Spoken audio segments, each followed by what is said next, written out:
ঠিক আছে? এখন আপনারা বলতে পারেন যে আসলে আমি কি নিয়ে কথা বলতেছি, সেটা আমি আগে ক্লিয়ার করি।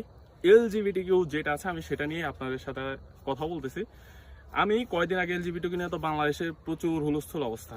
তো কয়দিন আগে যুগান্তর নিউজে একটা পোল ক্রিয়েট দেখলাম, পোল ক্রিয়েটের মধ্যে 40% মানুষ দেখলাম এলজিবিটিকিউ সাপোর্ট করে। আপনি ভাবতেছেন 100 জন মানুষের মধ্যে, আপনার আশেপাশে 100 জন মানুষের মধ্যে 40 জন এলজিবিটিকিউ সাপোর্ট করতেছে, মানে সংখ্যাটা কতটুকু আপনি নিজেও ভাবতে পারবেন। আসলে তারা নিজেদেরকে প্রকাশ করতে পারতেছে না, এই জন্য অনলাইনে কোনো পোল ক্রিয়েট বা কোনো কিছু দেখলে তারা ওখানে চাপা দেবে পড়ে।